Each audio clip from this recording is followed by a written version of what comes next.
Good morning students, welcome to worksheet number 24 and today we are starting new topic cube and cube roots.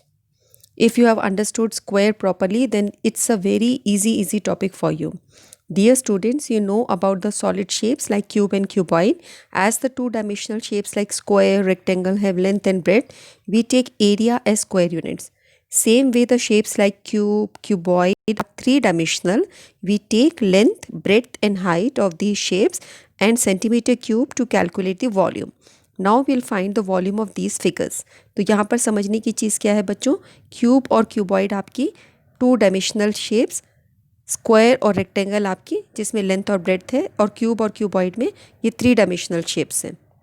Okay, cube and cuboid are three dimensionals, square and rectangle are two dimensionals, cube cuboid three dimensional होती हैं.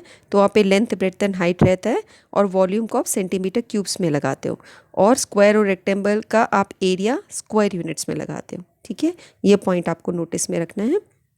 जैसे area को length into breadth लिखते हैं तो 2 into 2 करके ये आपका स्क्वायर है ना, 4 सेंटीमीटर स्क्वायर. ऐसे ही अगर आपको वॉल्यूम कैलकुलेट करना है, this is a cube, length is, breadth is and height, all these three things are same, 2 2 2. तो इसका हम आंसर लिखेंगे 8 सेंटीमीटर क्यूब. नोटिस कीजिए सेंटीमीटर क्यूब कैसे लिखा है, सेंटीमीटर लिख के पावर 3 और यहाँ सेंटीमीटर लिख के पावर 2. सो ये है स्क्वायर यूनिट्स, ये है क्यूब यूनिट्स. ठीक है, आपको ये देखना होगा जब भी एरिया हो तो स्क्वायर यूनिट्स में आंसर आएगा, जब भी वॉल्यूम हो क्यूब यूनिट्स में आंसर आएगा.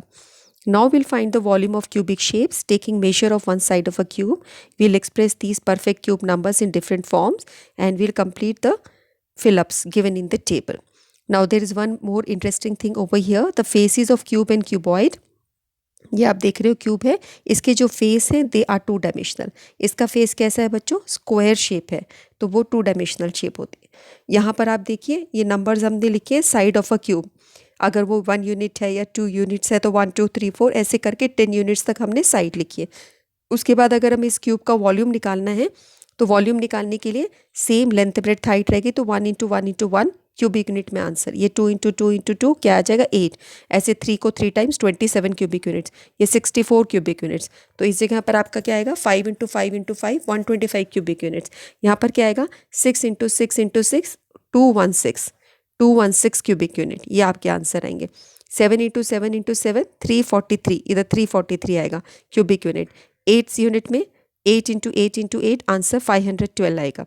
9 इंटू 9 इंटू 9 729, ये सबको मल्टीप्लाई करके लिखा है. 10 इंटू 10 इंटू 10 1000. तो ये जो आंसर्स लिखे ये सारे इस फिलअप्स में आ जाएंगे. ओके, तो वॉल्यूम क्या होता है, इन सबको मल्टीप्लाई करके ये 1, इधर 8, इधर 27 64 125, इधर खाली स्थान में क्या आएगा फिलअप्स में 125, इधर 206 16, ये तो गिवन है 343 512 729 1000. सो एक टेबल को आप दूसरे टेबल को देख के कंप्लीट कर पा रहे हो. It's very easy. यहाँ पर परफेक्ट क्यूब नंबर्स फिर आपके पास क्या है, ये सारे नंबर्स जो हमें मिले ये सब परफेक्ट क्यूब नंबर्स है. यानी 1 8 27 64 125 216 343 512 729 1000, ये सारे क्यूब नंबर्स है, परफेक्ट क्यूब नंबर्स. ठीक है, पिछली वर्कशीट्स में आपने परफेक्ट स्क्वायर नंबर्स पढ़े थे, 4 16 25, ये 2 का स्क्वायर होता है, ये 4 का स्क्वायर होता है, ये 5 का स्क्वायर होता है. और आज हम पढ़ रहे हैं परफेक्ट क्यूब नंबर्स. उसी तरह एक्सपोनेंशियल फॉर्म हमने लास्ट टाइम पढ़ी थी, ये सब एक्सपोनेंशियल फॉर्म है, पावर फॉर्म में.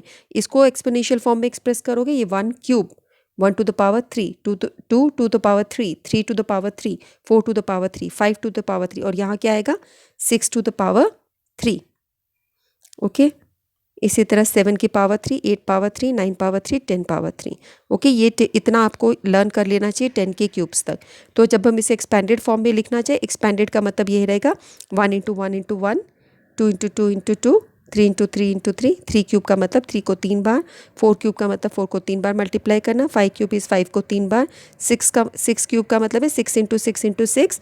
अब इसके अंदर वही चीज़ मैं एक बार फिर से पॉइंट करती हूँ, हालांकि मेरी वीडियोस देखने वाले सब बच्चों को अब तक ये क्लियर हो गया होगा कि 5 क्यूब का मतलब 3 इंटू 5 नहीं है, इसका मतलब है 5 इंटू 5 इंटू 5. ठीक है, इसी तरह 5 स्क्वायर का मतलब है 5 इंटू 5, है ना. ये सबको क्लियर है ना, ऐसी मिस्टेक कोई बच्चा नहीं करेगा कि 3 इंटू 5. 5 क्यूब का मतलब 5 को 3 बार मल्टीप्लाई करना, 6 क्यूब का मतलब 6 को 3 बार मल्टीप्लाई करना. ठीक है, इस तरह से आप सारा टेबल कंप्लीट कर सकते हो. So what do we observe? We see that the numbers obtained from the volume of a cube are special numbers. ये सब numbers 1, 8, 27, 64, 125 ये सारे आपके special numbers है. These are all perfect cube numbers. When a number is multiplied to itself 3 times, the number so obtained is called perfect cube. Okay, जैसे perfect square था उसमें 2 times multiply हो रहा था, perfect cube में 3 times multiply होगा.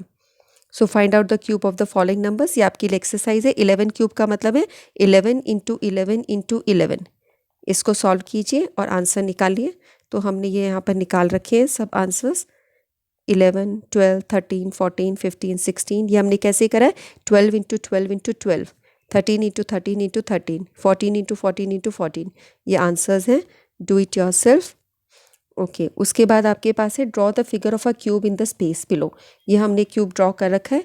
Cube draw करने के लिए आप क्या करते हो? जैसे आप एक स्क्वायर ड्रॉ करते हो क्यूब में, यहाँ स्क्वायर होता है. उसके बाद आप एक एक तरफ में साइड बढ़ा दीजिए ऐसे, और फिर आप इनको कंबाइन कर दीजिए इस तरीके से. तो ये जो आपको मिली है ये आपका क्यूब होता है. ठीक है, ये ऐसे जो मिल रहा है this is a cube. Cube की तरह नज़र आ रहा है. एक बार मैं फिर बता देती हूँ. आप स्क्वायर बनाओ, ऐसे बना सकते हो. एक और स्क्वायर बनाओ, ऐसे बना सकते हो. इसको कंबाइन कर दो. अब ये क्यूब के जैसे दिखाई दे रहा है. Okay, with this we complete this video. Do share it, put like and comments also on the video. We'll meet in the next worksheet. Till then, take care. Bye bye.